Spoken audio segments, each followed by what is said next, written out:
지금 일본이 발칵 뒤집혔습니다. 대마도 앞바다에 일본 어선들이 중국에 포위됐기 때문입니다. 구조 요청을 보냈지만 일본 해경은 끝내 오지 않았습니다. 바로 그때 바다에 나타난 건 대한민국이었습니다. 그날 이후 대마도 어민들은 일장기가 아닌 태극기를 달고 바다로 나갔습니다. 도대체 무슨 일이 벌어진 걸까요? 지금 시작합니다. 구독과 좋아요 눌러주세요. 안녕하세요. 저는 사토 유이치입니다. 대마도 해상기상관측소에서 27년째 레이더 분석을 담당하고 있죠. 태풍 경로 예측, 조류 변화 감지, 대규모 선단 이동 추적이 제주 업무예요. 이 해역을 지나는 모든 선박의 움직임이 제 모니터를 거쳐갑니다. 그날 새벽 화면에 나타난 신호는 제가 27년간 한 번도 본 적 없는 것이었습니다. 새벽 4시 12분이었어요. 관측소의 야간 조명은 최소한으로 줄여져 있었고 저는 평소처럼 레이더 화면을 모니터링하고 있었습니다. 대마도 인근 해역은 한국과 일본 사이에 위치한 중요한 어장이에요. 밤새 조업하는 어선들의 움직임을 관찰하는 건 제 일상적인 업무였죠. 대부분의 밤은 평온했습니다. 어선들은 각자의 어장을 찾아 흩어지고 물고기 떼를 따라 불규칙하게 이동했어요. 그런데 그날은 달랐습니다. 레이더 화면 좌측 하단에서 작은 점들이 동시에 나타나기 시작했어요. 처음에는 기상 반사 신호라고 생각했습니다. 새벽 시간대에는 수증기나 안개가 레이더에 잡히는 경우가 종종 있거든요. 저는 습관적으로 필터를 조정했어요. 하지만 점들은 사라지지 않았습니다. 그뿐만이 아니었어요. 점들이 움직이고 있었습니다. 그것도 일정한 간격을 유지한 채 모두 같은 방향으로요. 저는 화면을 확대했습니다. 손가락이 자판 위에서 미세하게 떨렸어요. 27년간 이 일을 해왔지만 이런 패턴은 처음이었거든요. 확대된 화면에서 점들의 윤곽이 선명해졌습니다. 선박이었어요. 한 척, 두 척이 아니었습니다. 수십 척의 선박이 마치 한 몸처럼 움직이고 있었죠. 저는 자동 계수 프로그램을 가동했습니다. 숫자가 올라가기 시작했어요. 20, 30, 50, 70. 결과가 화면에 떴을 때 저는 숨을 멈췄습니다. 96척. 반경 18km 해역 안에 96척의 선박이 밀집해 있었어요. 평균 이동 속도는 시속 약 14노트. 모든 선박이 거의 동일한 속도로 동일한 방향으로 움직이고 있었습니다. 이건 자연스러운 조업 패턴이 아니었어요. 물고기를 쫓는 어선들은 이렇게 움직이지 않습니다. 어군은 예측 불가능하게 이동하고 어선들은 그 어군을 따라 제각각 흩어지죠. 어떤 배는 북쪽으로, 어떤 배는 남쪽으로 서로 다른 방향으로 뿔뿔이 흩어지는 게 정상이에요. 하지만 화면 속 96척은 마치 군사 훈련을 하듯 질서정연하게 대열을 유지하고 있었어요. 선박 간 간격도 거의 일정했습니다. 약 200m 간격으로 줄을 맞춘 듯한 배치였죠. 저는 곧바로 선박 자동 식별장치 기록을 대조하기 시작했습니다. 이 장치는 모든 선박이 의무적으로 장착해야 하는 장비예요. 선박의 이름, 국적, 목적지, 속도 같은 정보를 자동으로 송신하죠. 국제해양법상 이 장치를 끄는 건 불법입니다. 해상 안전을 위해 반드시 켜두어야 하는 장비거든요. 충돌 사고를 예방하고 긴급 상황 시 구조를 용이하게 하기 위한 필수 시스템이에요. 대조 결과가 나왔을 때 저는 의자에서 벌떡 일어났습니다. 96척 중 52척이 선박 자동 식별장치 송신을 의도적으로 차단한 상태였어요. 52척이라고요. 절반이 넘는 선박이 자신의 정체를 숨기고 있었습니다. 합법적인 조업 활동이라면 이럴 이유가 없어요. 어디서 왔는지, 어디로 가는지, 무슨 목적인지 당당하게 밝히면 되는 거잖아요. 자신이 누구인지 밝히기 싫은 이유가 있다는 뜻이었죠. 뭔가를 숨기고 있다는 뜻이었습니다. 저는 과거 데이터를 불러왔습니다. 지난 10년간 이 해역에서 기록된 모든 선박 이동 패턴을요. 태풍 전야에 어선들이 긴급 피항하던 기록을 확인했어요. 그때도 선박들이 한꺼번에 움직이긴 했지만 방향은 제각각이었습니다. 모두 가장 가까운 항구를 향해 흩어졌죠. 양국 합동 군사 훈련이 있었던 날의 기록도 봤어요. 군함들은 정해진 구역 안에서만 움직였고 민간 어선들은 그 구역을 피해 조업했습니다. 대규모 성어기에 어선이 몰렸던 기록도 확인했어요. 그때는 선박수가 많긴 했지만 이동 방향은 어군을 따라 불규칙했습니다. 단 한 번도 없었습니다. 이렇게 많은 선박이 이렇게 좁은 해역에 이렇게 동조화된 움직임을 보인 적은요. 저는 화면을 다시 바라봤습니다. 96개의 점들이 천천히 하지만 분명한 방향성을 가지고 이동하고 있었어요. 그 방향 끝에는 일본 어선들의 조업구역이 있었습니다. 우리 어민들 14척이 평소처럼 조업을 하고 있는 바로 그 해역이요. 심장이 빠르게 뛰기 시작했어요. 27년간 바다를 지켜본 직감이 경고를 보내고 있었습니다. 이건 단순한 조업이 아니에요. 이건 뭔가 다른 거였죠. 저는 분석 화면을 하나 더 열었습니다. 선박들의 상대 위치와 이동 벡터를 계산하는 프로그램이었어요. 결과가 나오는데 30초가 걸렸습니다. 화면에 붉은 선들이 그려졌어요. 각 선박의 예상 경로가 시각화된 거죠. 선박들은 단순히 같은 방향으로 이동하는 게 아니었습니다.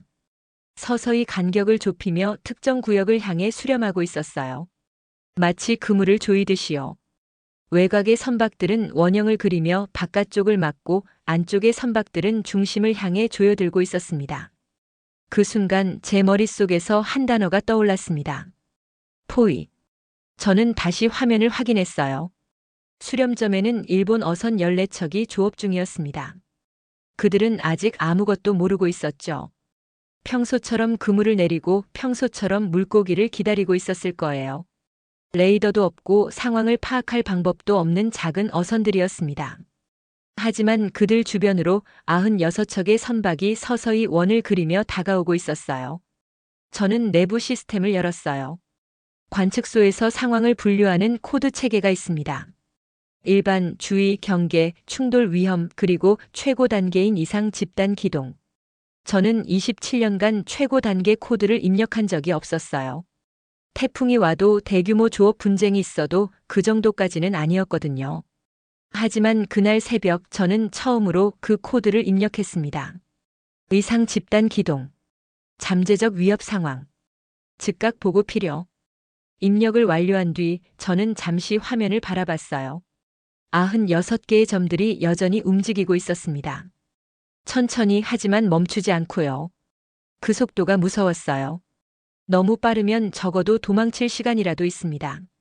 하지만 저 속도는 달랐어요. 마치 먹잇감을 몰아가는 포식자처럼 계산된 속도로 간격을 좁히고 있었죠. 이건 고기를 찾는 배들의 움직임이 아닙니다. 저는 혼잣말처럼 중얼거렸어요. 사람을 향해 좁혀오는 속도입니다. 보고서를 작성하는데 10분이 걸렸습니다. 레이더 영상 캡처, 선박 위치 좌표, 이동 벡터 분석 결과, 선박 자동 식별 장치 미송신 선박 목록까지 모두 첨부했어요. 저는 할 수 있는 모든 것을 기록에 남겼습니다. 누가 보더라도 상황의 심각성을 알 수 있도록요. 보고서를 전송한 뒤 저는 화면 앞에서 기다렸어요. 상부에서 연락이 올 거라고 생각했습니다. 27년간 한 번도 입력하지 않았던 최고 단계 코드예요. 분명히 누군가 움직일 거라고요. 해상보안청이든 외무성이든 누군가는 이 상황을 보고 즉각 대응할 거라고 믿었습니다. 하지만 바다는 조용했습니다. 그리고 움직이지 않는 쪽은 사람이었어요.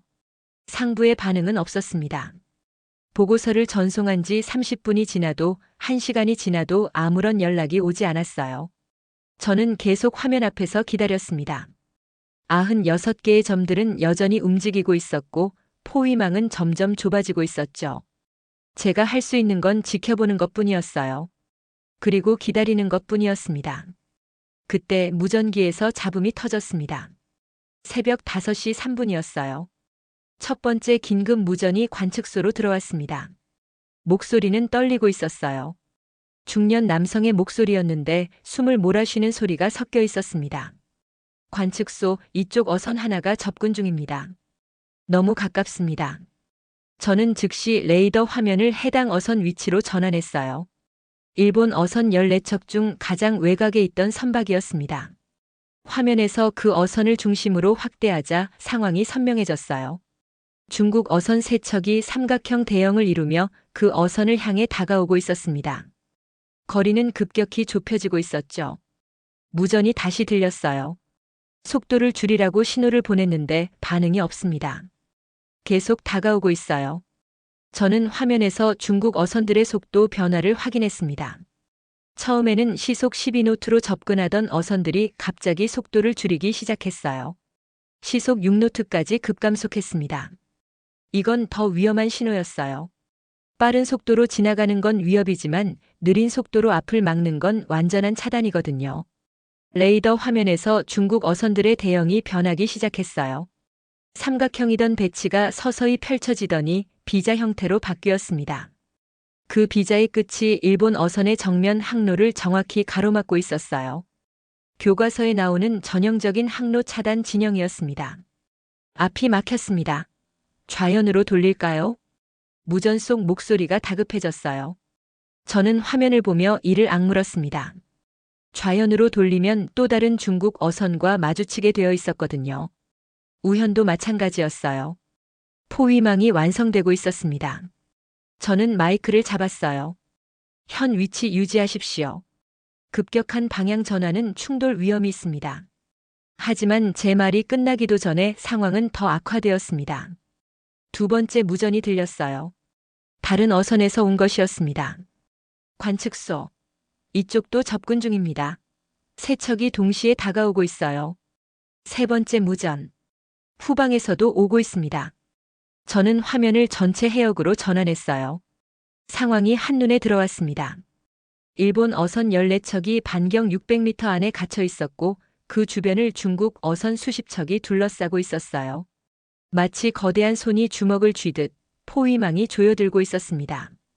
그때 무전기에서 비명에 가까운 소리가 터졌어요. 파도다. 파도가 온다. 저는 순간 혼란스러웠습니다. 기상 데이터에는 높은 파도 예보가 없었거든요. 하지만 곧 무슨 뜻인지 이해했어요. 파도가 아니었습니다. 항주파였어요.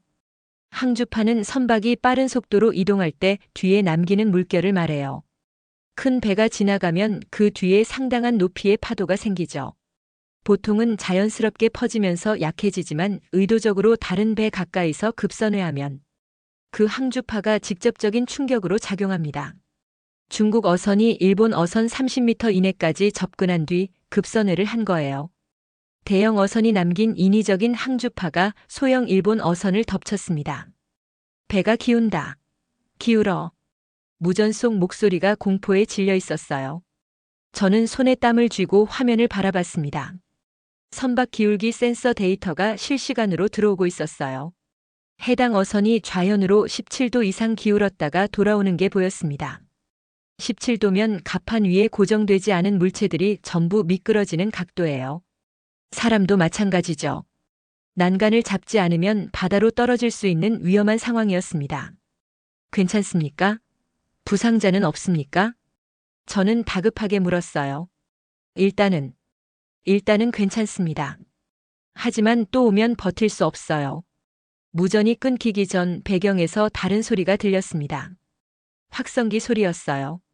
중국어로 뭔가를 외치고 있었는데 정확한 내용은 알 수 없었습니다. 하지만 억양과 톤으로 의도는 분명히 알 수 있었어요. 비켜라. 여기서 나가라. 저는 CCTV 연동 시스템을 열었습니다. 일부 어선에는 선상 카메라가 설치되어 있어서 관측소에서 실시간 영상을 확인할 수 있었거든요. 화질은 좋지 않았지만 상황을 파악하기에는 충분했어요. 화면에 중국 어선의 모습이 잡혔습니다. 대형 강철 선체에 붉은 깃발이 펄럭이고 있었어요. 그런데 갑판 위에서 움직이는 인원들이 눈에 들어왔습니다. 그들의 손에는 뭔가가 들려 있었어요. 저는 화면을 확대했습니다. 쇠파이프였어요. 그리고 갈고리. 어업용 도구가 아니었습니다. 누가 봐도 위험용 물건이었죠. 그들은 갑판 난간에 기대어 일본 어선 쪽을 노려보고 있었어요. 확성기를 든 사람이 계속 소리를 질러댔고 다른 인원들은 쇠파이프를 난간에 탕탕 내리치며 위협했습니다. 언어는 통하지 않았지만 메시지는 명확했어요. 여긴 우리 바다다. 꺼져라. 저는 이를 악물었습니다. 이건 조업 경쟁이 아니었어요. 조업 경쟁이라면 서로 어군을 쫓아 이동하면서 경쟁하는 거죠. 하지만 이건 달랐어요. 일방적인 위협이었습니다. 물리적 힘으로 상대를 밀어내는 명백한 강압 행위였어요. 이건 조업이 아닙니다. 저는 혼잣말처럼 중얼거렸어요. 밀어내기입니다. 그때 또 다른 무전이 들렸습니다. 목소리가 다급했어요. 회피합니다. 우현으로 회피. 저는 화면을 해당 어선으로 전환했어요. 일본 어선 한 척이 급하게 방향을 틀고 있었습니다. 중국 어선이 정면으로 돌진해 오는 것을 피하려는 거였죠. 하지만 회피 공간이 충분하지 않았어요. 우현에는 또 다른 중국 어선이 있었거든요. 새벽 5시 18분. 둔탁한 충돌음이 무전기를 통해 들렸습니다. 부딪혔습니다. 선체 외판이 긁혔어요. 저는 화면에서 해당 어선의 상태를 확인했어요. 급회피 중에 다른 선박과 측면 접촉이 발생한 거였습니다. 직접적인 충돌은 아니었지만 선체 외판이 긁히면서 손상을 입었어요. 엔진 회전수 데이터가 급격히 떨어지는 게 보였습니다.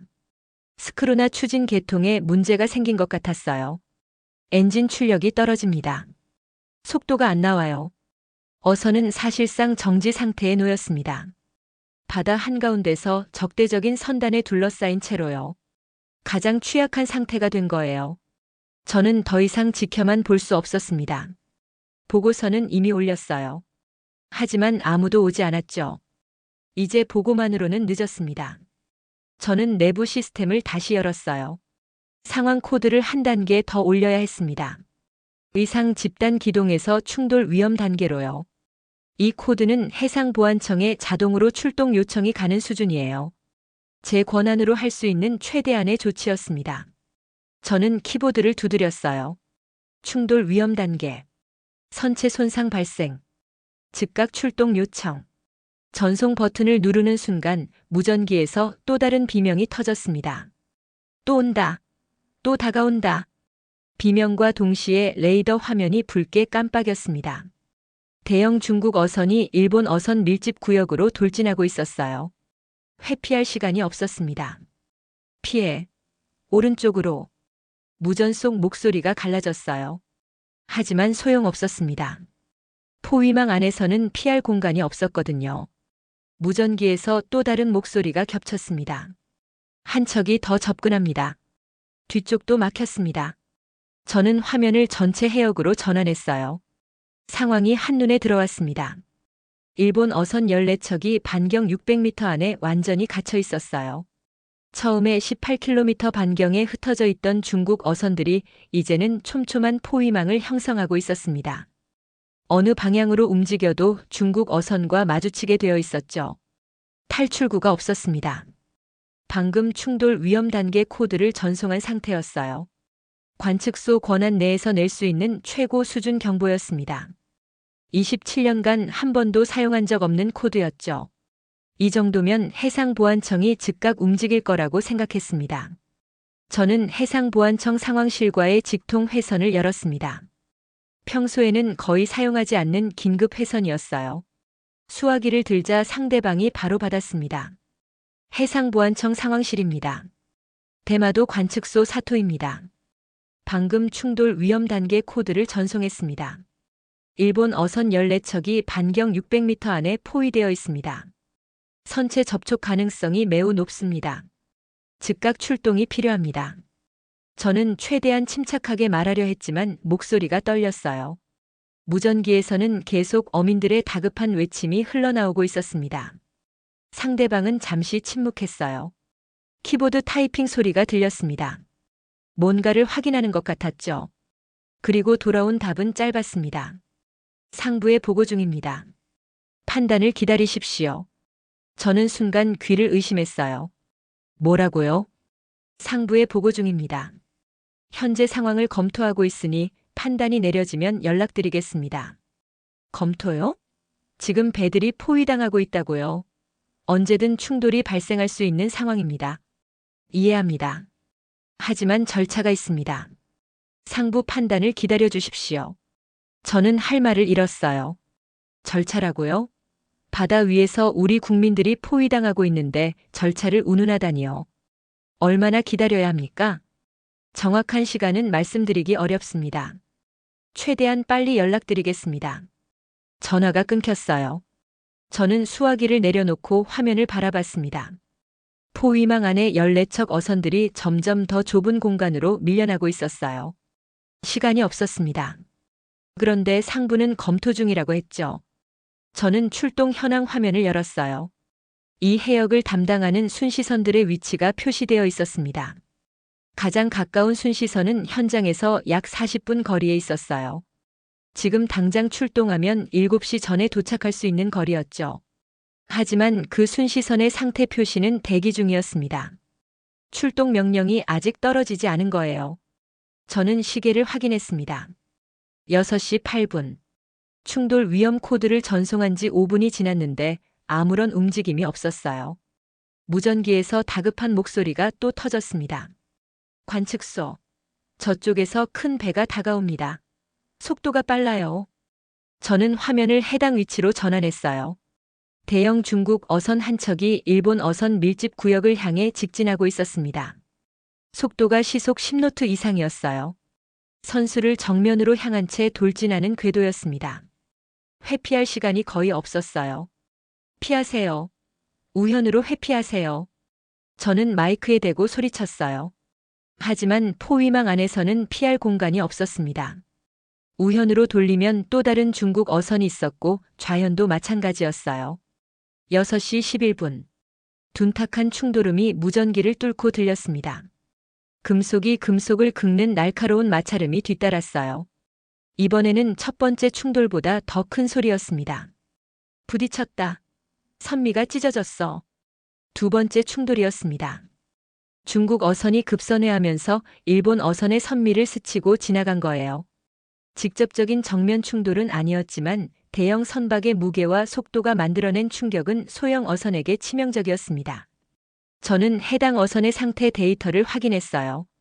화면에 경고 메시지가 연속으로 떴습니다. 선미 외판 손상, 침수 감지 센서 작동, 경고등 전체 점등.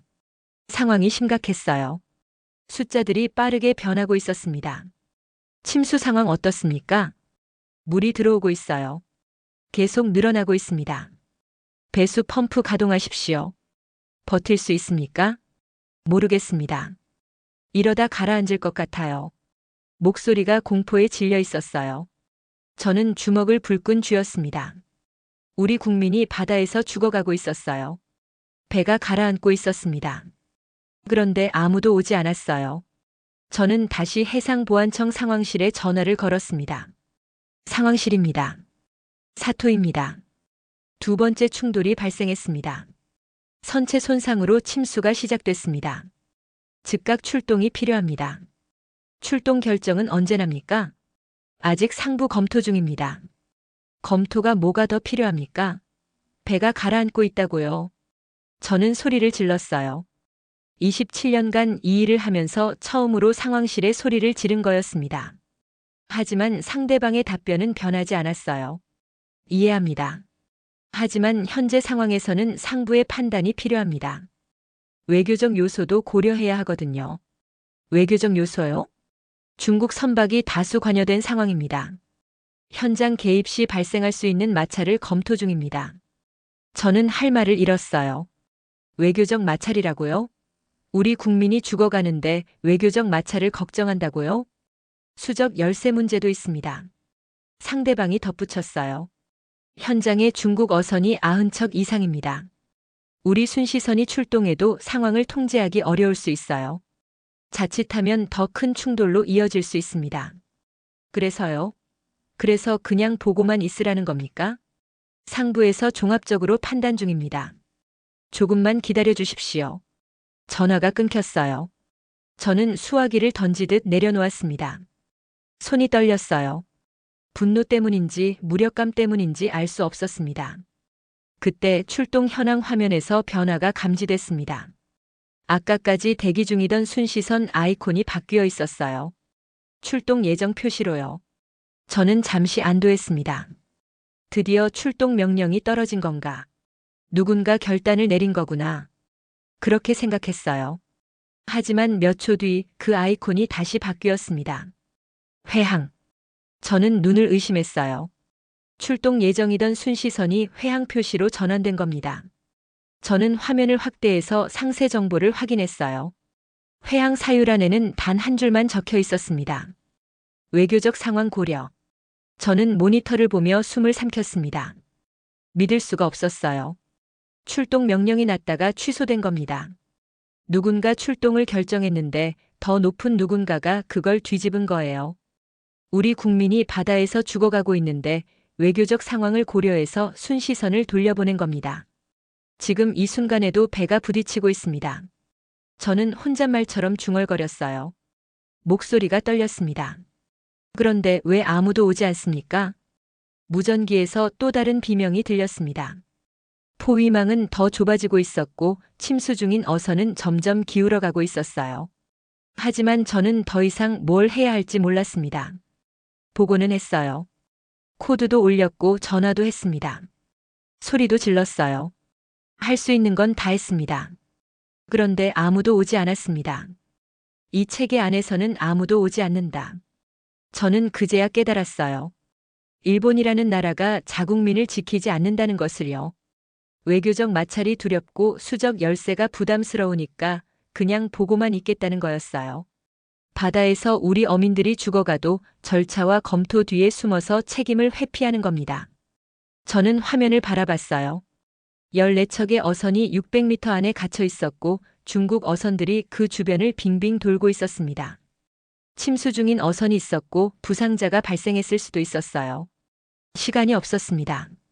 저는 결심했어요. 규정을 넘는 선택을 해야 했습니다. 규정을 넘는 선택. 말은 쉬웠지만 실행은 다른 문제였습니다. 저는 잠시 키보드 위에 올린 손을 멈췄어요.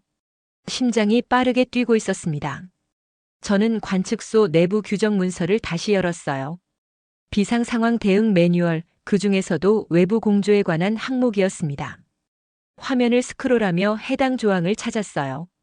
국제 인명 위험 상황 발생 시 외부 공조 채널 사용 가능. 그 조항이 있었습니다.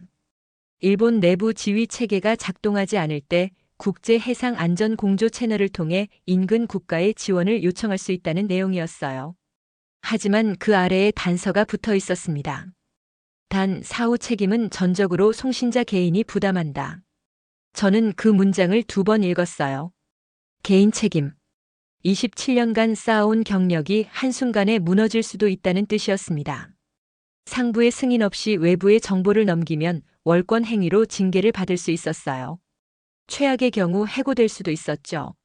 아니, 해고로 끝나면 다행이었습니다. 외교 문제로 번지면 법적 책임까지 질 수 있었어요. 저는 잠시 화면에서 손을 떼었습니다. 27년이었어요. 23세 이 관측소에 들어와서 지금까지 한 번도 큰 문제 없이 일해왔습니다. 퇴직까지 몇 년 남지 않았어요. 가족도 있었고 생활도 안정되어 있었죠. 이 선택 하나로 모든 게 무너질 수 있었습니다. 하지만 무전기에서는 여전히 어민들의 비명이 흘러나오고 있었어요. 물이 더 들어오고 있어요. 배가 기울어. 잡아. 저는 화면을 바라봤습니다. 14척의 어선이 600m 안에 갇혀 있었어요. 침수 중인 어선이 있었고 포위망은 계속 좁아지고 있었습니다. 일본 해상보안청은 움직이지 않았어요. 출동 명령은 취소됐고 상부는 여전히 검토 중이라고 했죠. 저는 다시 키보드로 손을 가져갔습니다. 27년 경력과 14명의 목숨. 저울질할 문제가 아니었어요. 저는 작업을 시작했습니다. 먼저 레이더 영상 녹화본을 추출했어요. 새벽 4시 12분부터 지금까지 96척의 선박이 포위망을 형성하는 전 과정이 담긴 영상이었습니다. 선박들의 이동 경로가 선명하게 기록되어 있었죠. 다음으로 선박 이동 좌표 데이터를 정리했어요. 각 선박의 위치가 시간대별로 기록된 파일이었습니다. 접근 각도 변화 그래프도 만들었어요. 중국 어선들이 어떤 각도로 일본 어선들을 압박했는지 수치로 증명할 수 있는 자료였죠. 마지막으로 어민들의 긴급 무전 음성 파일을 추가했습니다. 비명과 공포가 담긴 생생한 기록이었어요. 이건 숫자나 그래프보다 더 강력한 증거였습니다. 모든 파일을 하나의 패키지로 압축했어요. 총 용량 11.4GB. 파일명을 입력하는 칸에 커서가 깜빡였습니다. 저는 잠시 생각한 뒤 짧은 문장 하나만 적었어요. 집단 차단 기동, 현재 진행 중. 이제 보낼 곳을 선택해야 했습니다. 일본 내부 회선은 소용없었어요. 이미 보고했고 그들은 움직이지 않았으니까요. 저는 국제 해상 안전 공조 채널을 선택했습니다. 이 채널로 신호를 보내면 시스템이 자동으로 가장 빠르게 대응 가능한 인근 순찰 해역으로 정보를 분산시켜요. 저는 전송 버튼 위에 커서를 올렸습니다. 손가락이 미세하게 떨렸어요. 이 버튼을 누르는 순간 돌이킬 수 없었습니다. 제 경력이, 제 미래가 이 클릭 하나에 달려 있었어요.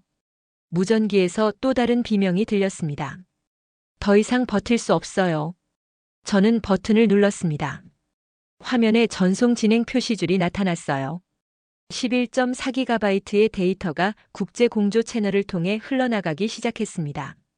10%, 30%, 50%. 진행률이 올라갈 때마다 심장이 조여왔어요. 전송 완료. 화면에 메시지가 떴습니다. 저는 의자에 등을 기댔어요. 이제 끝났습니다. 더 정확히 말하면 이제 시작이었죠. 이제는 일본만의 문제가 아니다. 저는 속으로 중얼거렸어요. 신호는 이미 국경을 넘었습니다. 제가 할 수 있는 건 여기까지였어요. 이제는 기다리는 수밖에 없었습니다. 그로부터 얼마 지나지 않아 한국 인천에 있는 해양경찰청 상황실의 대형 화면에 경보가 점등됐습니다. 국제 해상 안전 공조 채널을 통해 긴급 신호가 들어온 거예요. 당직 요원이 화면을 확인했어요. 발신지는 일본 대마도 해상기상 관측소. 파일 용량 11.4GB. 파일명은 집단 차단 기동, 현재 진행 중이었습니다. 뭐지, 이거? 요원이 파일을 열었어요. 레이더 영상이 재생되기 시작했습니다. 화면에는 96개의 점이 서서히 원형을 그리며 중앙으로 수렴하는 모습이 선명하게 나타났어요. 그 중앙에는 14개의 작은 점이 갇혀 있었습니다. 분석 요원들이 모여들었어요. 선박 간 거리, 접근 각도, 속도 변화 데이터를 차례로 확인했습니다. 그래프와 좌표가 화면에 펼쳐졌죠. 이거 봐. 접근 각도가 일정해. 속도도 동조화되어 있어. 우연이 아니야. 누군가가 무전 음성 파일을 재생했어요. 어민들의 비명과 공포에 질린 목소리가 상황실에 울려 퍼졌습니다. 부딪혔다. 선미가 찢어졌어. 물이 들어오고 있어요. 상황실이 잠시 조용해졌어요. 모두가 화면을 바라보고 있었습니다. 한 분석 요원이 낮게 말했어요. 이건 불법 조업이 아닙니다. 의도적으로 길을 막는 차단 기동입니다. 짧은 침묵이 흘렀습니다. 상황실장이 화면을 바라봤어요. 포위된 어선들, 좁아지는 반경, 침수 경보. 상황은 명확했습니다. 현장 위치가 어디지? 대마도 북서쪽 해역입니다. 우리 관할과 인접해 있어요. 가장 가까운 함정은 삼봉호입니다. 현재 위치에서 약 35분 거리입니다. 상황실장은 잠시 생각했어요. 외교적 문제가 있을 수 있었습니다. 일본 영해 인근이었고 중국 선박이 관여된 상황이었으니까요. 하지만 그는 화면 속 어민들의 비명을 들었어요. 배가 가라앉고 있었고 사람들이 죽어가고 있었습니다. 추가 보고도 외교 검토도 없었어요. 가장 가까운 함정, 즉시 방향 전환. 짧고 단호한 명령이었습니다. 삼봉호 현 임무 중단. 대마도 북서쪽 해역으로 최대 속력 이동. 긴급 구조 상황이다. 무전이 나갔어요. 몇 초 뒤 삼봉호에서 응답이 왔습니다. 삼봉호 명령 수신. 즉시 방향 전환합니다. 그 순간 방치되던 위기는 대응 가능한 상황으로 전환됐습니다. 대마도 관측소에서 저는 여전히 모니터를 바라보고 있었어요. 신호를 보낸 뒤 할 수 있는 건 기다리는 것뿐이었습니다. 무전기에서는 계속 어민들의 목소리가 흘러나왔어요. 공포와 절망이 섞인 목소리들이었죠. 언제 오는 거야? 아무도 안 오는 거야? 저는 대답할 수 없었어요.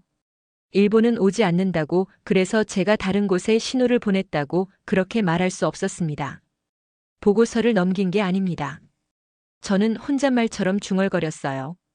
살아있는 좌표를 보낸 겁니다. 저는 모니터에서 눈을 떼지 못했습니다. 화면 속에서 14개의 점이 600m 안에 갇혀 있었어요. 포위망은 계속 좁아지고 있었고 침수 중인 어선은 점점 기울어가고 있었습니다. 그가 지켜보는 바다 위에서는 이미 누군가의 배가 마지막 공간까지 밀려나고 있었습니다. 포위망은 거의 완성되어 있었습니다. 14척의 어선이 반경 400m도 안 되는 공간에 갇혀 있었어요. 더 이상 물러날 곳이 없었죠. 중국 어선들은 천천히 하지만 확실하게 간격을 좁혀오고 있었습니다. 침수 중인 어선은 이미 한쪽으로 기울어져 있었고 다른 어선들도 서로 부딪히지 않으려고 안간힘을 쓰고 있었어요. 무전기에서 절망적인 목소리가 흘러나왔습니다. 더 이상 못 버텨요. 아무도 안 오는 거야? 저는 대답할 수 없었어요. 신호를 보낸 지 30분이 넘었지만 아무런 변화가 없었습니다. 혹시 내가 보낸 신호가 무시된 건 아닐까? 아니면 너무 늦은 건 아닐까? 그런 생각이 머리를 스쳤어요. 그때였습니다. 레이더 화면 가장자리에서 새로운 점 하나가 나타났어요. 처음에는 기상 반사인가 싶었습니다. 하지만 그 점은 빠른 속도로 현장을 향해 이동하고 있었어요. 속도가 비정상적으로 빨랐습니다. 일반 어선의 2배 이상이었죠. 저는 화면을 확대했어요. 선박 식별 정보가 떴습니다. 대한민국 해양경찰청 소속 3000톤급 경비함. 삼봉호. 심장이 멈추는 것 같았어요. 한국이었습니다. 한국 해경이 오고 있었어요. 바다 위에서도 변화가 시작됐습니다. 수평선 너머에서 대형 선체의 실루엣이 먼저 모습을 드러냈어요. 새벽 어스름 속에서 검은 윤곽이 점점 선명해졌습니다. 이어서 저주파 굉음이 바다를 가르며 퍼졌어요. 대형 선박의 엔진 소리였습니다. 그 소리는 파도 위를 타고 멀리까지 전해졌죠. 중국 어선 몇 척이 이를 먼저 인지했어요. 포위망 외곽에 있던 선박들이 미세하게 방향을 틀기 시작했습니다. 뭔가 다가오고 있다는 걸 눈치챈 거죠. 하지만 아직은 확신이 없는 듯 대열을 완전히 이탈하지는 않았어요. 경비함은 속도를 줄이지 않았습니다. 최대 속력을 유지한 채 포위 해역 외곽으로 진입했어요. 3000톤의 강철 덩어리가 파도를 가르며 돌진하는 모습은 그 자체로 위압적이었습니다. 그리고 선수에서 무언가가 발사됐어요. 펑, 펑, 펑. 조명탄 3발이 연속으로 터졌습니다. 새벽 하늘에 인공 태양이 떠오른 것 같았어요. 눈부신 빛이 바다 전체를 대낮처럼 밝혔습니다. 어둠에 가려졌던 선단 전체가 한순간에 노출됐어요. 저는 레이더가 아닌 CCTV 화면으로 전환했습니다. 조명탄빛 아래 중국 어선들의 대형이 선명하게 드러났어요. 도주로와 차단 구간이 동시에 보였습니다. 숨을 곳이 없었죠. 무전기에서 일본 어민의 목소리가 들렸어요. 저게 뭐야? 뭐가 오는 거야? 아직 그들은 몰랐습니다. 누가 온 건지 왜 온 건지. 하지만 곧 알게 될 거였어요. 곧이어 경비함에서 서치라이트가 켜졌습니다. 일반적인 확산광이 아니었어요. 조타실을 정면으로 겨냥한 집중 조사광이었습니다. 수만 와트의 빛이 한 점에 집중돼서 쏟아졌죠. 첫 번째 표적은 포위망의 선두에 있던 대형 중국 어선이었어요. 서치라이트가 그 어선의 조타실을 정확히 비췄습니다. 눈부신 빛에 조타실 유리가 하얗게 번쩍였어요. 조타수가 앞을 볼 수 없게 된 거죠. 그 어선의 항로가 흔들리기 시작했어요. 속도가 급격히 떨어졌습니다. 방향 감각을 잃은 거였죠. 서치라이트가 다음 표적으로 이동했어요. 두 번째 어선, 세 번째 어선. 빛이 지나갈 때마다 어선들의 대열이 흐트러졌습니다. 누군가는 급히 방향을 틀었고 누군가는 속도를 줄였어요. 조직적이던 포위망에 균열이 생기기 시작했습니다. 그때 경비함 측면 갑판에서 움직임이 포착됐어요. 고속단정들이 투입 준비를 하고 있었습니다. 잠시 후 6척의 고속단정이 동시에 물 위로 내려왔어요. 작지만 빠른 보트들이었습니다. 단정들은 경비함에서 분리되자마자 전속력으로 흩어졌어요. 선단 전면과 측면으로 퍼지며 도주하려는 어선들의 경로를 차단하기 시작했습니다. 계산된 움직임이었어요. 마치 양치기 개들이 양떼를 모는 것처럼 고속단정들은 중국 어선들의 회전 반경을 압축해 나갔습니다. 도망치려던 어선이 좌연으로 틀면 단정 한 척이 그 앞을 막았어요. 우현으로 돌리면 다른 단정이 이미 그곳에서 기다리고 있었죠. 갈 곳이 없었습니다. 무전기에서 새로운 음성이 흘러나왔어요. 한국어였습니다. 경비함에서 송출하는 공식 방송이었죠. 지금부터 이 해역은 통제하에 들어간다. 모든 선박은 즉시 이동 경로를 수정하라. 단호하고 명확한 목소리였어요. 이어서 같은 내용이 중국어로 반복됐습니다. 그리고 영어로. 누구도 못 들었다는 변명을 할 수 없게. 선단 선두에 있던 대형 어선 한 척이 돌파를 시도했어요. 경비함과 단정 사이의 틈을 노리고 전속력으로 돌진했습니다. 포위망을 뚫고 도주하려는 거였죠. 하지만 경비함은 이미 예상하고 있었어요. 함수를 그 어선 쪽으로 틀더니 의도적으로 속도를 높였습니다. 3,000톤의 선체가 만들어내는 항주파가 벽처럼 형성됐어요. 돌파를 시도하던 어선이 그 항주파 장벽에 부딪혔습니다. 선체가 크게 흔들렸어요. 속도가 급격히 떨어지더니 결국 멈춰섰습니다. 더 이상 전진할 수 없었죠. 그 순간 집단 차단 진영은 완전히 붕괴됐습니다. 경비함이 현장에 도착해서 선단을 제압하기까지 걸린 시간은 9분이었어요. 단 9분 만에 96척의 포위망이 무너진 거였습니다. 저는 레이더 화면을 바라봤어요. 아까까지 촘촘하게 원형을 이루던 점들이 사방으로 흩어지고 있었습니다. 일부는 도주하려다 단정에 막혀 멈춰섰고 일부는 스스로 후퇴하기 시작했어요. 중앙에 갇혀있던 14개의 점들 주변에 공간이 생겼습니다. 포위가 풀린 거였어요. 무전기에서 어민의 목소리가 들렸습니다. 떨리는 목소리였어요. 풀렸어. 길이 열렸어. 다른 무전이 겹쳤어요. 저 배. 저건 어디 배야? 일본 배가 아닌 것 같은데. 한국이야. 한국 해경이야. 잠시 침묵이 흘렀습니다. 그리고 누군가의 목소리가 작게 들렸어요. 울먹이는 소리 같았습니다. 한국이 왔어. 한국이 우리를 구하러 왔어. 저는 모니터 앞에서 그 말을 들었어요. 가슴이 먹먹해졌습니다. 일본은 오지 않았어요. 외교적 상황을 고려한다며 자국민을 바다에 버려뒀죠. 하지만 한국은 왔습니다. 9분 만에 상황을 뒤집었어요. 저는 눈을 감았습니다. 신호를 보내길 잘했어요. 규정을 어기고 경력을 걸고 국경을 넘어 신호를 보내길 정말 잘했습니다. 하지만 아직 끝난 게 아니었어요. 포위는 풀렸습니다. 그러나 바다 위에는 아직 남겨야 할 증거가 있었어요. 그리고 책임져야 할 사람들이 남아 있었습니다. 포위망이 붕괴된 직후 중국 어선들이 사방으로 흩어지기 시작했습니다. 일부는 전속력으로 도주했고 일부는 방향을 잃고 우왕좌왕했어요. 96척이나 되던 선단이 순식간에 무너진 거였죠. 저는 레이더 화면을 바라보며 생각했어요. 이제 추격이 시작되겠구나. 한국 해경이 도주하는 어선들을 쫓아가 납포하겠지. 불법 조업의 집단 위협 행위까지 죄목은 충분했으니까요. 하지만 경비함은 추격하지 않았습니다. 무전기에서 한국 해경의 통신이 흘러나왔어요. 함교에서 내려오는 지시였습니다. 납포대기. 우선 구조.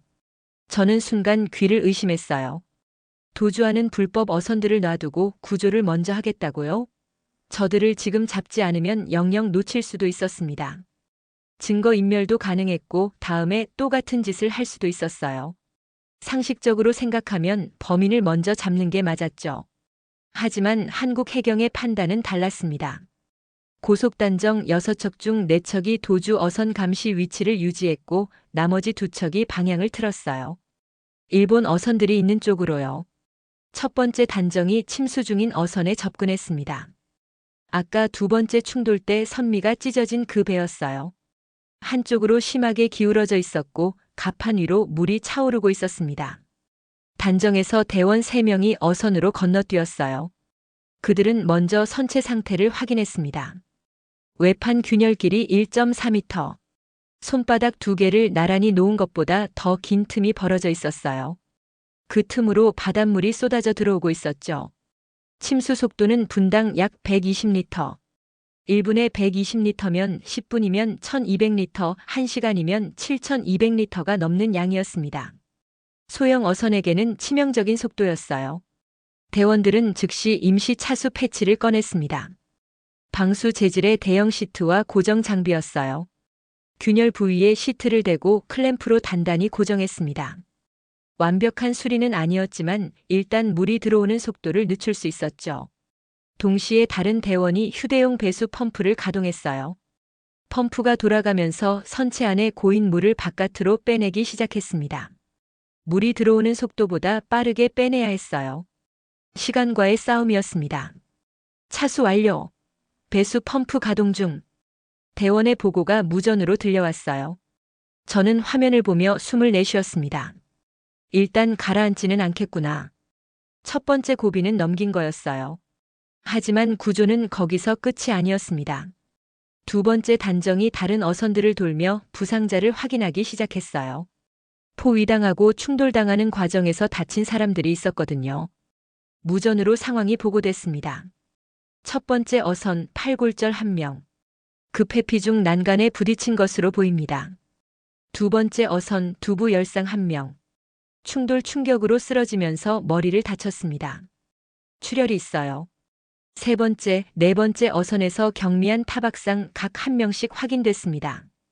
부상자가 총 4명이었어요. 그중 2명은 즉각적인 응급처치가 필요한 상태였습니다. 경비함에서 의료팀이 출동했어요. 고속단정에 의료 장비를 싣고 현장으로 이동했습니다. 의료팀은 먼저 두부 열상 환자에게 갔어요. 머리에서 피가 흐르고 있었거든요. 상처 부위를 확인하고 지혈 처치를 시작했습니다. 동시에 산소 마스크를 씌우고 의식 상태를 체크했어요. 의식 명료. 동공 반응 정상. 지혈 진행 중. 다음은 팔 골절 환자였습니다. 의료팀이 부목을 대고 팔을 고정했어요. 환자가 고통스러워했지만 고정하지 않으면 더 큰 손상이 생길 수 있었습니다. 진통제를 투여하고 상태를 안정시켰어요. 저는 그 과정을 무전으로 듣고 있었습니다.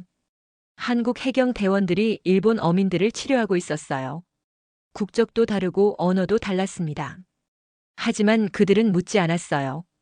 당신이 누구냐고 왜 여기 있었냐고 그런 건 중요하지 않았습니다. 무전에서 한국 해경 대원의 목소리가 들렸어요. 지금은 국적을 묻지 않는다. 사람부터 옮긴다. 그 한마디가 가슴에 박혔습니다. 일본 해상보안청은 외교적 상황을 고려한다며 출동을 취소했어요. 자국민이 죽어가는데도 중국과의 마찰이 두렵다며 돌아섰죠. 하지만 한국은 달랐습니다. 국적이 다른 사람들을 구하기 위해 달려왔고 범인 추격보다 인명 구조를 우선했어요.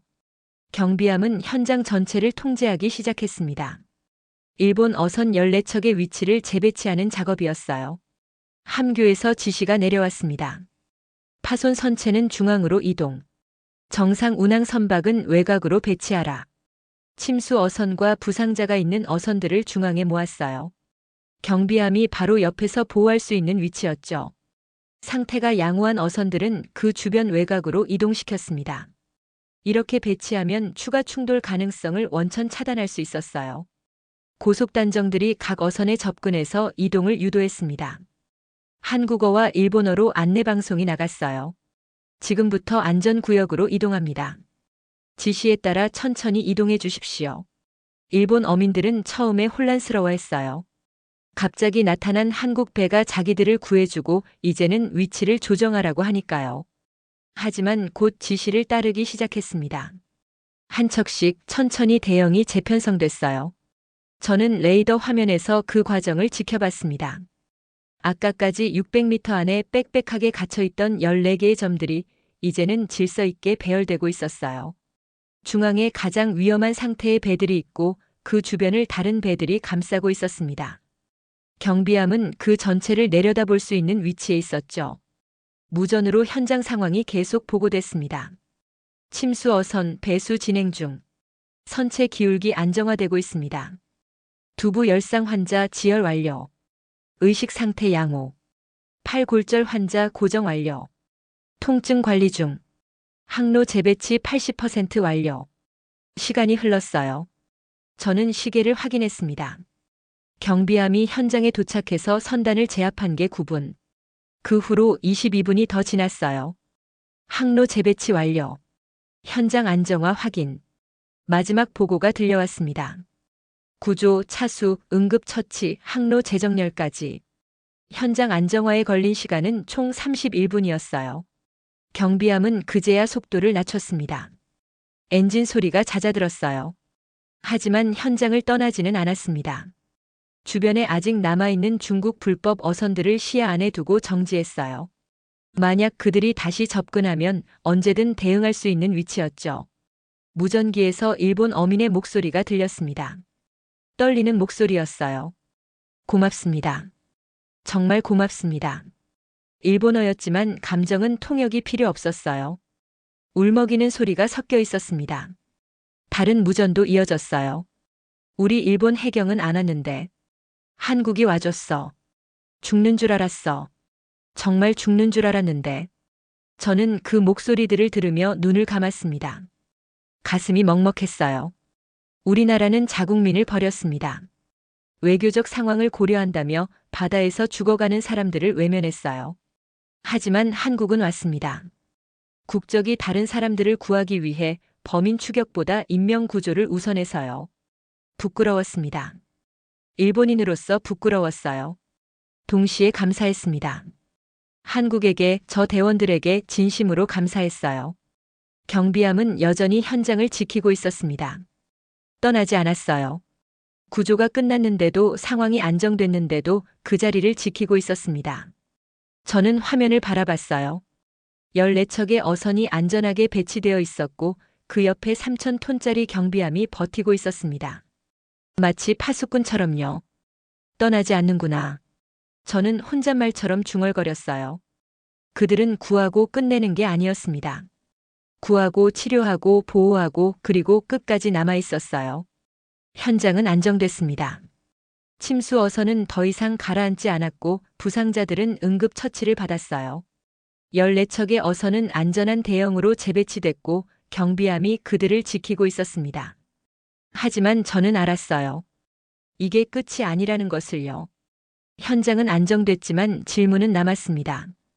왜 이런 일이 반복되는지, 왜 일본은 자국민을 지키지 않는지, 그리고 이 바다에서 누가 진짜 책임을 져야 하는지. 저는 화면을 바라보며 생각했어요. 오늘 이 일은 기록으로 남을 겁니다. 누가 왔고 누가 오지 않았는지, 누가 구했고 누가 버렸는지. 역사가 판단할 거예요. 그리고 저는 그 역사의 증인이 될 겁니다. 현장은 안정됐습니다. 하지만 경비함은 작전 종료를 선언하지 않았어요. 저는 레이더 화면을 보며 의아했습니다. 구조도 끝났고 부상자 치료도 마쳤고 어선들 배치도 완료됐어요. 이제 철수해도 되는 상황이었죠. 하지만 경비함은 움직이지 않았습니다. 오히려 고속단정 2척이 추가로 투입되는 게 보였어요.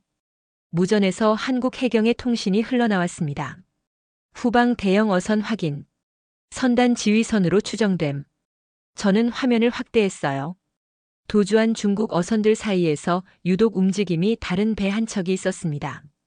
다른 어선들이 전속력으로 도망칠 때 그 배는 천천히 후퇴하며 주변을 살피고 있었어요. 마치 퇴각하는 군대의 지휘관처럼요. 고속단정 2척이 그 배를 향해 접근했습니다. 지휘선은 처음에 회피하려 했지만 이미 퇴로가 막혀 있었어요. 결국 속도를 줄이고 정지했습니다. 단정에서 대원들이 지휘선으로 올라탔어요. 선체 외부를 확인하기 시작했습니다. 무전으로 보고가 들려왔어요. 외판의 반복 충돌 자국 확인. 의도적으로 다른 선박을 들이받은 흔적입니다. 선미 쪽에 갈고리 자국 발견. 다른 배에 걸어서 끌거나 고정한 정황이 있습니다. 갑판 위에 쇠파이프와 절단된 그물 조각 흩어져 있음. 위협 도구로 사용된 것으로 보입니다. 저는 그 보고를 들으며 이를 악물었어요. 저 배가 전체 작전을 지휘한 거였습니다. 96척의 어선을 조율해서 포위망을 형성하고 일본 어선들을 압박하도록 지시한 거죠. 단순한 불법 조업이 아니었어요. 조직적인 강압 행위였습니다. 지휘선의 책임자가 경비함으로 이송됐어요. 중국인 남성이었습니다. 이름은 리젠하이. 그는 이송되자마자 소리를 지르기 시작했어요. 중국어였지만 통역이 무전으로 전달됐습니다. 여긴 공해다. 너희가 개입할 권한은 없다. 공해. 어느 나라 영해에도 속하지 않는 바다. 그의 주장은 명확했어요. 여기는 한국 영해도 일본 영해도 아니니까 한국 해경이 자기를 체포할 권한이 없다는 거였죠. 하지만 경비함 함장 박도연은 동요하지 않았습니다. 무전에서 그의 목소리가 들렸어요. 차분하고 단호한 어조였습니다. 통역을 통해 전달하라. 잠시 후 통역관의 목소리가 이어졌어요. 중국어로 뭔가를 말했고 그 내용이 다시 한국어로 무전에 흘러나왔습니다. 첫째, 민간 선박에 대한 집단 포위. 96척이 14척을 반경 600m 안에 가뒀다. 이건 우연이 아니라 조직적 행위다. 둘째, 반복적인 항로 차단과 충돌 유도. 레이더 기록에 전부 남아있다. 접근 각도, 속도 변화, 충돌 지점까지. 셋째, 흉기를 이용한 승선 시도 정황. 쇠파이프와 갈고리가 갑판에서 발견됐다. 어업 도구가 아니다. 리젠 하이의 고함이 잠시 멎었어요. 하지만 그는 다시 항변했습니다. 조업 분쟁이다. 바다에서는 원래 이런 일이 있다. 박도현 함장의 답변이 돌아왔어요. 이건 분쟁이 아닙니다. 민간인을 위협한 순간 법은 국경을 넘습니다. 저는 그 말을 듣고 숨을 멈췄어요. 국제해양법에 대해서는 저도 알고 있었습니다.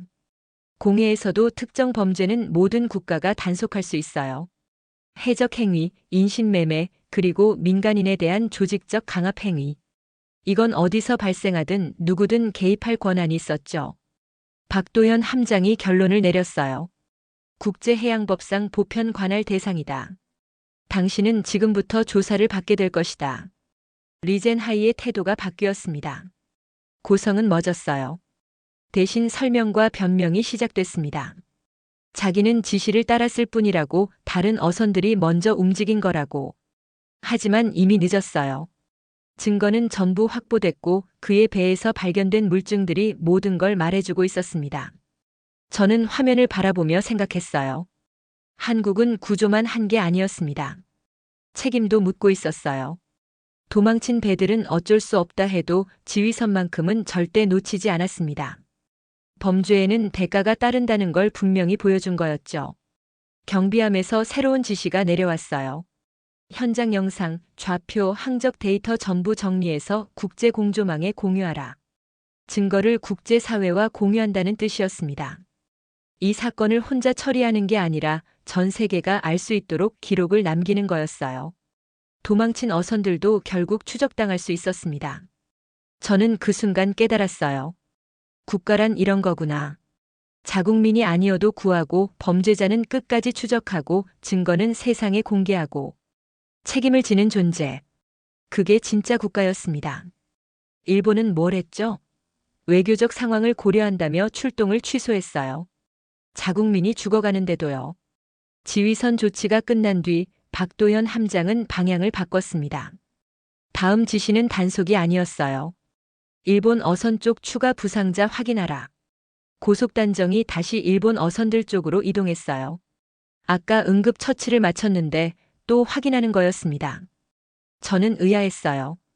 이미 부상자 4명은 치료했잖아요. 하지만 추가 확인 결과 새로운 부상자가 발견됐습니다. 갈비뼈 통증 호소 1명. 선체 충돌 충격으로 추정됩니다. 팔에 열상 1명. 쇠파이프 파편에 베인 것으로 보입니다. 저체온 증상 1명. 고령 어민입니다. 장시간 해상 노출로 체온이 떨어졌습니다. 처음에는 아드레날린 때문에 통증을 못 느꼈던 거예요. 시간이 지나면서 증상이 나타난 거였죠. 특히 저체온 증상의 고령 어민은 위험했습니다. 바다 위에서 체온이 떨어지면 급격히 상태가 악화될 수 있었거든요. 한국 해경 의료팀이 다시 출동했어요. 단정에 추가 의료 장비를 싣고 현장으로 이동했습니다. 저체온 어민에게 가장 먼저 체온 회복 담요가 전개됐어요. 특수 소재로 만든 담요였는데 체온을 빠르게 올려주는 기능이 있었습니다. 의료팀이 어민을 담요로 감싸고 따뜻한 수액을 준비했어요. 팔에 열상을 입은 어민은 출혈 부위를 압박하고 고정했습니다. 상처가 깊었기 때문에 현장에서 할 수 있는 건 지혈과 감염 방지뿐이었어요. 제대로 된 치료는 육상에서 받아야 했죠. 갈비뼈 통증을 호소하는 어민도 검사를 받았어요. 골절 여부를 확인하기 위해 위성 의료 연결이 시작됐습니다.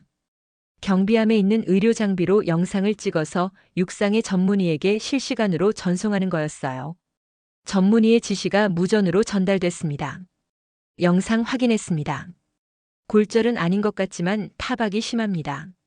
고정 처치하고 움직임을 최소화하세요. 의료팀이 어민의 흉부를 고정했어요. 통증을 줄이기 위해 진통제도 투여했습니다. 저는 그 과정을 무전으로 듣고 있었어요. 한국 해경은 국적을 확인하지 않았습니다.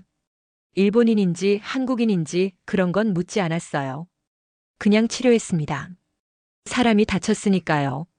현장 의료 처치에 걸린 시간은 총 22분이었어요. 그 사이 저체온 어민의 체온은 안정됐고 출혈은 멈췄고 갈비뼈 환자도 고정 처치가 완료됐습니다. 하지만 박도현 함장의 판단은 거기서 끝나지 않았어요. 중상 가능 환자는 경비함으로 이송하라. 귀향시까지 동행한다. 저체온 어민과 갈비뼈 통증 어민이 경비함으로 옮겨졌습니다. 작은 어선에서 3,000톤급 경비함으로요. 의료시설이 더 좋았고 안정적이었어요. 무엇보다 만약 상태가 악화되면 즉각 대응할 수 있었습니다. 무전에서 박도현 함장의 목소리가 들렸어요. 오늘 바다는 거칠었습니다. 이 상태로는 혼자 돌아가게 할 수 없습니다. 저는 그 말을 듣고 눈시울이 뜨거워졌어요. 구하고 끝내는 게 아니었습니다. 끝까지 책임지겠다는 거였어요. 일본 항구까지 함께 가겠다는 뜻이었죠. 저는 화면을 바라봤습니다. 한국 경비함이 일본 어선들 옆에서 버티고 있었어요. 떠나지 않았습니다. 그 시점에도 일본 해상보안청 순시선은 아직 도착하지 않았어요. 그제서야 레이더 화면에 새로운 점이 나타났습니다. 일본 쪽에서 다가오는 선박이었어요. 일본 해상보안청 순시선이었습니다. 저는 시계를 확인했어요. 제가 충돌 위험 단계 코드를 전송한 지 2시간이 넘었습니다. 한국 해경이 도착해서 상황을 제압하고 구조하고 치료하고 지휘선까지 납포한 뒤였어요. 모든 게 끝난 다음에야 일본 배가 온 거였죠. 순시선의 규모가 화면에 떴습니다. 350톤급. 한국 경비함의 3,000톤과 비교하면 10분의 1도 안 되는 크기였어요. 이미 통제된 현장을 장악하기엔 의미를 잃은 규모였습니다. 무전에서 일본 해상보안청의 통신이 들렸어요. 현장 상황 보고 바랍니다. 사건 종료 여부 확인합니다. 저는 그 말을 듣고 씁쓸해졌어요. 구조가 아니었습니다. 그들이 가장 먼저 물은 건 사람들이 괜찮은지가 아니라 사건이 끝났는지였어요. 곧바로 상부 보고용 무전이 이어졌습니다. 현장 상황, 관여 선박수, 피해 규모. 보고서에 들어갈 내용들을 확인하는 거였죠. 서류 작업을 위한 질문들이었습니다.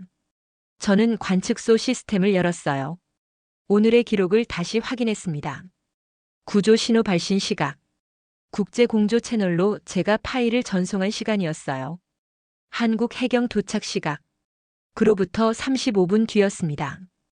의료조치 시작 시각. 도착 직후 9분 만에 선단을 제압하고 바로 구조를 시작했어요. 저는 스크롤을 내렸습니다. 일본 해상보안청의 기록을 찾았어요. 실질 개입 시각. 빈칸이었습니다. 아무것도 없었어요. 구조 활동. 영건. 의료 지원.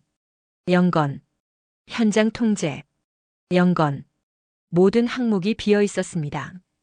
일본 해상보안청이 실제로 한 일은 아무것도 없었어요. 그들이 도착했을 때 이미 모든 건 끝나 있었으니까요. 저는 화면을 바라봤습니다. 기록은 거짓말을 하지 않았어요. 누가 왔고 누가 오지 않았는지, 누가 구했고 누가 버렸는지, 전부 숫자와 시간으로 남아 있었습니다.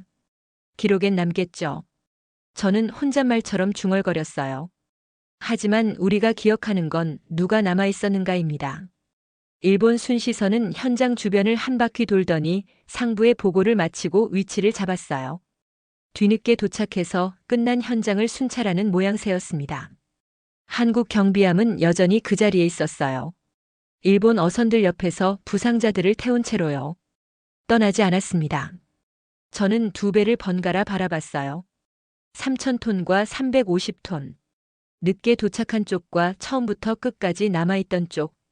국가의 무게는 선박의 톤수로 결정되는 게 아니었습니다. 위기의 순간에 누가 왔는지, 그리고 누가 끝까지 남았는지. 그게 진짜 국가의 무게였어요. 저는 화면 앞에서 오랫동안 앉아 있었습니다. 오늘 있었던 일을 곱씹으며요. 27년간 이 관측소에서 일했지만 이런 날은 처음이었어요. 일본이라는 나라에 대해, 한국이라는 나라에 대해, 그리고 국가란 무엇인지에 대해 많은 생각이 들었습니다. 사건 다음 날 아침이었습니다. 저는 관측소에서 야간 근무를 마치고 집에 돌아가려던 참이었어요. 그런데 동료에게서 연락이 왔습니다. 대마도 항구 근처 회의실에서 어민들이 모인다는 소식이었어요. 저는 발걸음을 돌렸습니다. 가봐야 할 것 같았어요. 어제 그 바다 위에서 무슨 일이 있었는지 저만큼 잘 아는 사람은 없었으니까요. 항구 옆 작은 회의실에 도착했을 때 이미 사람들이 모여 있었습니다. 전날 포위됐던 14척 어선의 어민들 전원이었어요. 좁은 공간에 20명 남짓한 사람들이 빽빽하게 앉아 있었죠. 저는 구석에 자리를 잡았어요. 관측소 직원이라는 신분으로요. 어민들은 제가 온 걸 알았지만 아무도 뭐라고 하지 않았습니다. 어제 제가 신호를 보낸 사람이라는 건 아직 아무도 몰랐어요. 회의실은 조용했습니다. 누구도 카메라를 부르지 않았어요. 기자도 없었고 관청 사람도 없었습니다. 그냥 어민들만 모여 있었어요. 누구도 먼저 말을 꺼내지 않았습니다. 창밖으로 아침 햇살이 들어왔어요. 먼지가 빗속에서 떠다녔습니다. 시간이 흘렀어요. 1분, 2분. 여전히 아무도 말하지 않았습니다. 가장 먼저 입을 연 건 고령 어민이었어요. 전날 저체온 증상을 겪어서 한국 경비함으로 옮겨졌던 분이었습니다. 이르는 넘어 보였어요. 주름진 얼굴에 바다에서 평생을 보낸 사람 특유의 거친 손이 눈에 들어왔습니다. 그가 천천히 말했어요. 목소리가 낮고 갈라져 있었습니다. 어제 끝까지 남아있던 배가 어디였는지 다들 봤을 겁니다. 회의실이 다시 조용해졌어요. 모두가 그 말의 의미를 알고 있었습니다. 끝까지 남아있던 배. 한국 해경 경비함이었죠. 포위망을 뚫고 들어와서 구조하고 치료하고 지휘선을 납포하고 부상자를 태우고 끝까지 옆에 있었던 배. 일본 순시선이 뒤늦게 도착했을 때도 여전히 그 자리를 지키고 있던 배. 고령 어민이 이어서 말했어요. 우리나라 배는 안 왔어요. 다들 알잖아요. 연락했는데 안 왔어요. 아무도 반박하지 않았습니다. 사실이었으니까요. 한국 배가 왔어요. 우리를 구해줬어요. 나를 자기네 배에 태워서 치료해줬어요. 그가 자신의 손을 내려다봤어요. 어제 의료팀이 수액을 놓았던 손등에 아직 반창고가 붙어 있었습니다. 목숨을 구해준 사람한테 뭘로 보답해야 할지 모르겠어요. 다시 침묵이 흘렀습니다. 무거운 침묵이었어요. 그때 다른 어민 한 명이 조심스럽게 말했습니다. 40대쯤 되어 보이는 남자였어요. 저도 생각해봤는데요. 그가 잠시 말을 멈췄어요. 뭔가 꺼내기 어려운 것 같았습니다. 태극기를 올리면 어떨까요? 회의실에 미세한 동요가 일었어요. 몇몇 사람이 고개를 돌려 그를 바라봤습니다. 우리 배예요. 일장기 옆에. 태극기를. 누군가가 낮게 중얼거렸어요. 그거. 시끄러워질 겁니다. 맞는 말이었어요. 일본 어선에 태극기를 단다. 정치적으로 민감한 문제였습니다. 우익들이 난리를 칠 거였어요. 언론에서 떠들고 정치인들이 개입하고 온갖 시끄러운 일이 벌어질 거였죠. 하지만 또 다른 어민이 고개를 저었어요. 50대 초반쯤 되어 보이는 남자였습니다. 우리가 정치를 하는 게 아니잖아요. 그가 말했어요. 목소리가 단단했습니다. 우린 그냥 돌아왔을 뿐입니다. 회의실이 다시 조용해졌어요. 그 말이 공기 중에 떠돌았습니다. 우린 그냥 돌아왔을 뿐이다. 어제 우리는 죽을 뻔했어요. 96척에 둘러싸여서 배가 부서지고 물이 차오르고 아무도 오지 않을 것 같았죠. 하지만 누군가가 왔어요. 국경을 넘어서 우리를 구하러 왔어요. 덕분에 우리는 살아서 돌아왔습니다. 그게 전부였어요. 정치가 아니었습니다. 생존이었죠. 고령 어민이 다시 입을 열었어요. 이건 정치가 아닙니다. 그가 천천히 또박또박 말했습니다. 우리가 살아 돌아온 이유입니다. 침묵이 흘렀어요. 하지만 이번 침묵은 달랐습니다. 무거운 게 아니라 뭔가가 결정되기 직전의 고요함이었어요. 누군가가 손을 들었어요. 저는 찬성합니다. 또 다른 사람이 따라 들었어요. 저도요. 한 명씩 손이 올라갔어요. 반대하는 사람은 없었습니다. 14척 어민 전원이 손을 들었어요. 만장일치였습니다. 결론이 내려졌어요. 오늘부터 조업을 재개하는 순간 각 선박의 일장기 옆에 태극기를 함께 개양한다. 깃발의 높이도 위치도 동일하게 맞춘다. 누가 앞서지도 뒤서지도 않는다. 두 깃발이 나란히 같은 바람을 받으며 펄럭이게 한다. 회의는 그렇게 끝났어요. 길지 않았습니다. 복잡한 토론도 없었고 격렬한 논쟁도 없었어요. 그냥 모두가 같은 생각이었을 뿐입니다. 어민들이 하나둘 회의실을 나섰어요. 각자의 배로 돌아가 출항 준비를 하기 위해서였죠. 저는 구석에 앉아서 그 모습을 지켜봤습니다. 저는 일어서지 못했어요. 다리에 힘이 풀렸거든요. 어제 밤새 긴장했던 것도 있었지만 그것만은 아니었어요. 방금 제가 목격한 장면이 가슴 깊은 곳을 건드렸습니다. 27년간 이 바다를 지켜봤어요. 수많은 사건과 사고를 봤죠. 하지만 이런 건 처음이었습니다. 평범한 어민들이 외부 지시 없이 스스로 결정을 내렸어요. 정치적 논란이 될 걸 알면서도 자신들을 구해준 사람들에게 감사를 표하기로요. 그날 오후 14척의 어선이 대마도 항구를 떠났습니다. 저는 관측소 창가에서 그 모습을 지켜봤어요. 레이더 화면이 아니라 직접 눈으로요. 어선들이 하나씩 항구를 빠져나갔어요. 평소와 같은 속도로 평소와 같은 항로를 따라서요. 하지만 한 가지가 달랐습니다. 모든 배의 깃대에 두 개의 깃발이 펄럭이고 있었어요. 일장기와 태극기. 나란히 같은 높이에서 같은 바람을 받으며 빨간 원이 그려진 흰 깃발과 빨강과 파랑이 어우러진 흰 깃발이 함께 펄럭였습니다. 서로 다른 나라의 상징이었지만 그 순간만큼은 하나의 메시지를 전하고 있었어요. 고마웠습니다. 살려주셔서. 저는 그 모습을 한참 동안 바라봤어요. 눈물이 났습니다. 왜 우는지 모르겠었어요. 감동 때문인지 부끄러움 때문인지 아니면 둘 다인지. 일본은 자국민을 버렸어요. 외교적 상황을 고려한다며 바다에서 죽어가는 사람들을 외면했죠. 하지만 그 자국민들은 자신들을 구해준 나라의 깃발을 스스로 올렸습니다. 정부가 하지 못한 일을 평범한 어민들이 해낸 거였어요. 항구에서 누군가가 그 모습을 사진으로 찍었어요. 14척의 어선이 나란히 바다로 나가는 장면. 모든 배에 두 개의 깃발이 펄럭이는 장면. 그 사진 한 장이 지역 언론에 실렸습니다. 처음에는 작은 기사였어요. 대마도 지역 신문에 실린 몇 줄짜리 소식이었죠. 하지만 사진의 힘은 강했어요. SNS를 통해 퍼지기 시작했습니다. 저녁이 되자 일본 전역으로 확산됐어요. TV 뉴스에서 다루기 시작했습니다. 해설은 분분했어요. 어떤 사람은 감동적이라고 했고 어떤 사람은 정치적이라고 비판했죠. 전문가들이 나와서 한일 관계를 논했고 정치인들이 코멘트를 달았어요. 하지만 어민들은 아무 말도 하지 않았습니다. 인터뷰 요청이 쇄도했지만 모두 거절했어요. 설명할 필요가 없었거든요. 깃발이 모든 걸 말해주고 있었으니까요. 그들은 그날도 평소와 같은 항로로 바다에 나갔어요. 조업을 했고 물고기를 잡았고 해가 지면 돌아왔습니다. 내일도 모레도 계속 그럴 거였어요. 달라진 건 하나뿐이었습니다. 그들의 배에 깃발이 하나 더 생겼다는 것. 저는 관측소 창가에서 어두워지는 바다를 바라봤어요.